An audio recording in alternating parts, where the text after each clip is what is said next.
Hi guys, welcome to my channel Srivani foods. నాకు మీకు నచ్చినట్లయితే లైక్ చేయండి, షేర్ చేయండి, సబ్స్క్రైబ్ చేయండి, అలా కామెంట్ కూడా చేయండి. ఎక్కువగా సబ్స్క్రైబ్ చేసుకున్న వాళ్ళు చూస్తున్నారండి, ప్లీజ్ సబ్స్క్రైబ్ చేసుకోవచ్చు కదా.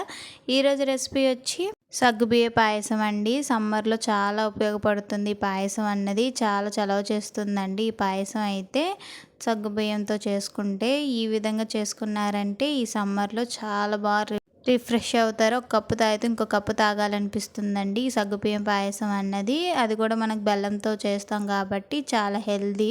ఈ విధంగా సగ్గుబియ్య పాయసం అనేది సమ్మర్లో ఎవరికైనా చేసి పెడితే చాలా బాగా తింటారండి. ఖచ్చితంగా ఈ విధంగా ట్రై చేయండి. ఏ విధంగా తయారు చేయాలో చూసేద్దాం రండి. ఒక గిన్నె తీసుకోండి, అందులో ఒక కప్పు వరకు సగ్గుబియ్యం అన్నది వేసుకోవాలండి. మీడియం సైజ్ సగ్గుబియ్యం అన్నది తీసుకోండి, మరీ చిన్నవి కాకుండా. అందులో కొద్దిగా వాటర్ వేసుకొని ఒక 2-3 టైమ్స్ అన్నది వాష్ చేసుకోండి సగ్గుబియ్యం అన్నది. అందులో ఒక కప్పు వరకు వాటర్ వేసుకొని ఒక 1 అవర్ వరకు నాననివ్వండి సగ్గుబియ్యం అన్నది.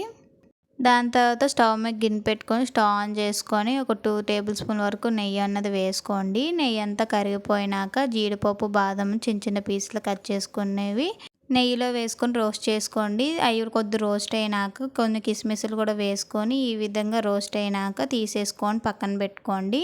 దాని తర్వాత చూస్తున్నారుగా సగ్గుబియ్యం అన్నది 1 అవర్ తర్వాత నానిపోయి వాటర్ అంతా కూడా ఇంకిపోయాయి. సో ఈ విధంగా నానిపోయినాక అదే నెయ్యిలో ఈ సగ్గుబియ్యం అన్నది వేసేసుకోండి.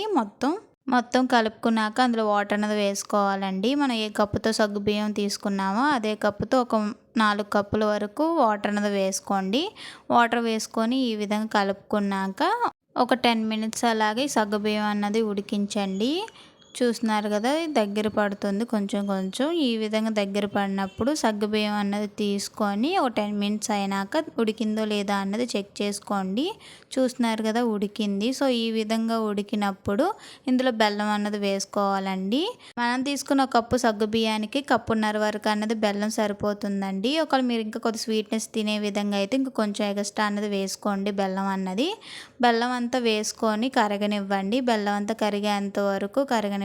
ఒక 5 మినిట్స్ అలాగ పడుతుంది బెల్లం కరగడానికి. చూస్తున్నారుగా, మొత్తం బెల్లం అనేది కరిగిపోయింది. ఇంక ఇందులోనే యాలకుల పొడి అనేది వేసుకోండి. వేసుకొని మొత్తం కలుపుకున్నాక మనం ముందు రోస్ట్ చేసుకున్న డ్రై ఫ్రూట్స్ అన్నది ఇందులో వేసేసుకొని మొత్తం కలిపేసుకోండి. మొత్తం కలుపుకున్నాక ఒక 2 మినిట్స్ అలాగా సగ్గుబియ్యం అన్నది మరిగించండి. మరిగించినాక స్టవ్ ఆఫ్ చేసేసి ఇంకా పక్కకు దించేసినాక ఇందులో మన పాలన్నది వేసుకోవాలండి. కాచి చల్లార్చిన పాలన్నది మనం వేడి మీద వేసేసామంటే మనం బెల్లం వేసాం కదా, పాలన్నది విరిగిపోతాయి. అందుకే దించినాక కొంచెం చల్లారినాక మనం పాలన్నది వేసుకోవాలి. ఈ విధంగా గరిటతో ఒక 1 మినిట్ వరకు కలుపుకున్నారంటే కొంచెం చల్లారుతుంది. ఈ విధంగా చల్లారినాక మనం కాచి చల్లార్చిన పాలన్నది 3 కప్పుల దాకా వేసుకోవాలండి పాలన్నది. ఒకవేళ మీకు పాలు ఎక్కువ కావాలి అని అనుకున్నప్పుడు 4 కప్పులు పాలు వేసుకొని 3 కప్పులు వాటర్ వేసుకోండి, సరిపోతుంది. సో ఈ విధంగా వేసుకొని మొత్తం కలుపుకోండి. ఇంకా మన సగ్గుబియ్యం పాయసం అన్నది రెడీ అయిపోయింది. చూస్తున్నారు కదా ఎంత బాగుందో. ఇంకా బౌల్లోకి అన్నది సగ్గుబియ్యం పాయసం అన్నది సర్వ్ చేసేసుకోండి. చూస్తున్నారు కదా సగ్గుబియ్యం పాయసం ఏ విధంగా ఎంత బాగుందో. ఖచ్చితంగా ఈ విధంగా ట్రై చేయండి. నా కుకింగ్ మీకు నచ్చినట్టయితే లైక్ చేయండి, షేర్ చేయండి, సబ్స్క్రైబ్ చేయండి, అలా కామెంట్ కూడా చేయండి. Bye guys.